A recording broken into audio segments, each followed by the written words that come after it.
Right, so whilst Israel are now expanding even further into southern Syria, having now declared the three southern governates of Quneitra, Daraa and Suwayda off limits to Syria's own military, a story I covered in a video yesterday, the question I asked then was, where was Syria's de facto unelected President Ahmed Al Sharaa in all of that? Well, followers of Israeli and Syrian politics in recent months will, I'm sure, be well aware of Al Sharaa's desire to form an alliance with Israel.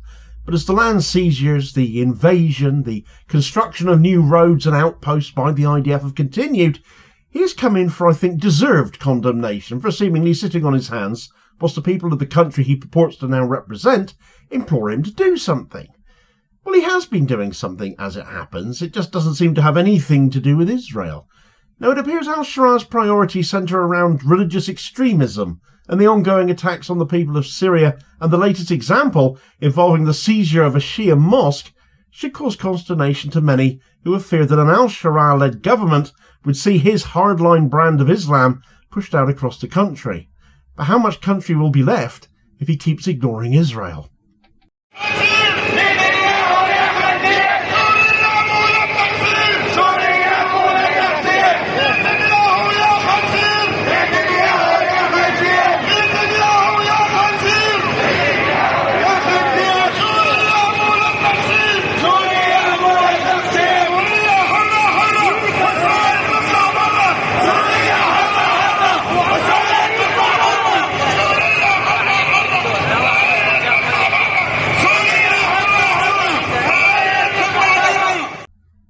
Right, so with Benjamin Netanyahu having decreed that the Syrian military is not welcome now in 3 of Syria's own governorates, people living in those areas are now saying to Ahmed Al Sharaa to get his act together and deal with Israel, or they are going to. The scenes of protest in that short clip there from Busra al-Sham in Daraa governorate attesting to that. The chant you heard translating as Netanyahu, you pig, Syria is not for division. Yeah, take that, you swine. Well, Netanyahu has not only called for Quneitra, where he has built 7 illegal military outposts, Daraa and Suwayda off limits to Syria's own military, but he ordered the areas demilitarised completely as well, except of course for his own IDF occupiers. And this is what has elicited some to protest and others to take a slightly different tack. For example, there are the various tribes that live in southern Syria who issued a unified statement following Netanyahu's de facto annexation of the area, which came out whilst these protests were going on, which the Cradle picked up on in the following excerpt. We, the sons of the clans of southern Syria, follow with full awareness and responsibility the aggressive statements issued by Netanyahu, which target the unity of Syria, its land and people, and seek to spread discord among its components, the statement read. It also rejected any form of Zionist interference in Syrian affairs and affirmed absolute loyalty to the unified Syrian state, calling for national solidarity among all components of the Syrian people.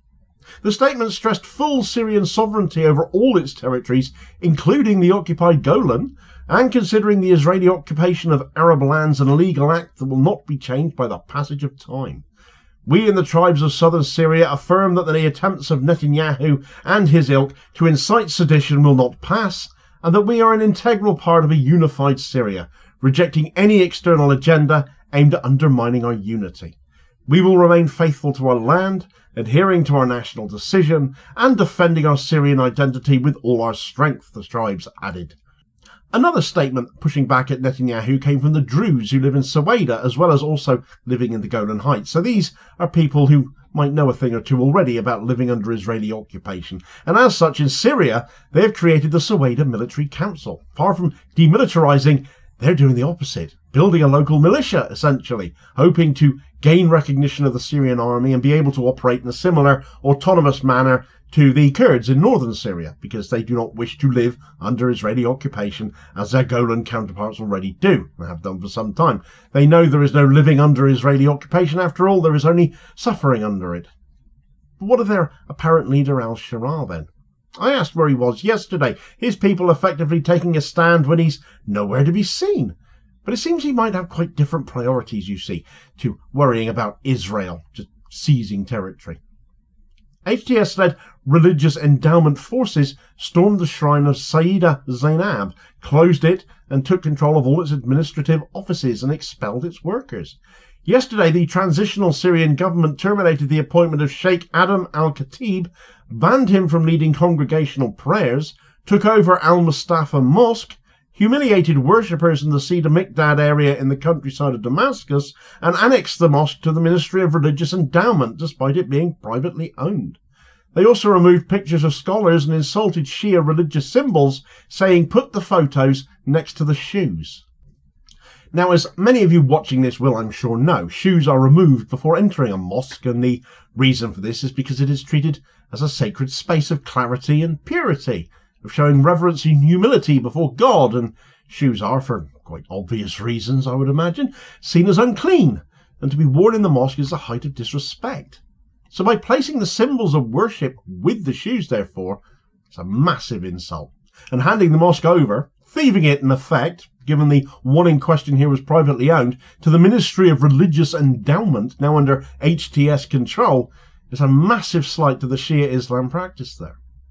HTS, being made up of Al-Qaeda leftovers, as they predominantly are Sunni Islam worshippers, but of an extreme form called Salafism. Despite Al Sharaa saying he would be respectful of ethnic and religious minorities, of which there are many in Syria, when he took over, his presidency has been marked by attacks on these minorities instead in too many cases, from the driving out of Christians to summary executions happening of the Alawites. And now we have them desecrating the places of worship of fellow Muslims.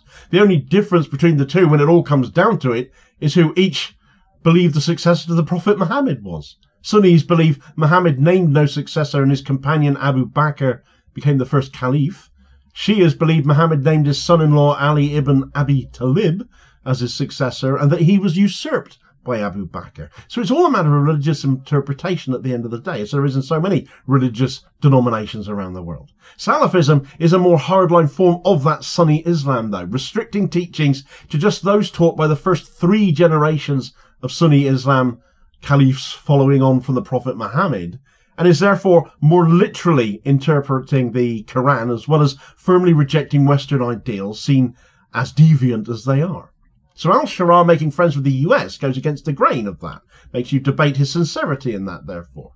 But there are 3 strands of Salafism, known as quietist, activist and jihadist, the last advocating violence as the only effective and legitimate form of activism. So it will come as no surprise, I'm sure, to understand that this was the very strand of the religion that Al-Qaeda took up, and as such the likes of Al Sharaa, who came from Al-Qaeda to the Al-Nusra Front, and now the presidency of Syria, espouses this form of it. We know he practices this because we have seen how strictly such laws and teachings have been enforced in the Idlib province, which has been under HTS control for several years now, prior to the fall of Assad. And now he's seizing Shia mosques. It's not a good look. And combining his US ties and his determined refusal to engage Israel with force flies in the face of those teachings, actually. But it can't be ignored either that he's got little military clout. So whilst Israel is busy annexing southern Syria, his religious acolytes in the Ministry of Religious Endowment are attacking religious rivals. The ministry being responsible for all religious affairs within government. Religion and politics, I always feel, are not a good combination. And when you consider their advice to the droughts that have been plaguing Syria in recent months was to conduct rain prayers, it doesn't feel like an effective government policy to me either.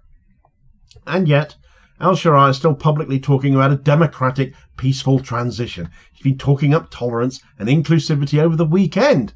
And you have people like the Alawites and the Druze and the Christians and the Kurds and other groups, of which only a token number were invited to his little get-together anyway. They'll be looking at this talk, and then they'll be looking at Netanyahu and seeing what he is doing, and the fact Al Sharaa has still not said anything about that de facto annexation of southern Syria.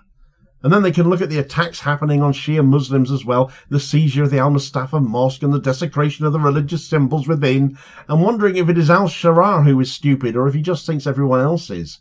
And the Kurdish representation certainly had something to say along those lines as well. A statement they issued reading, "Conferences with token representation are meaningless, worthless, and will not contribute to finding real solutions to the country's ongoing crisis."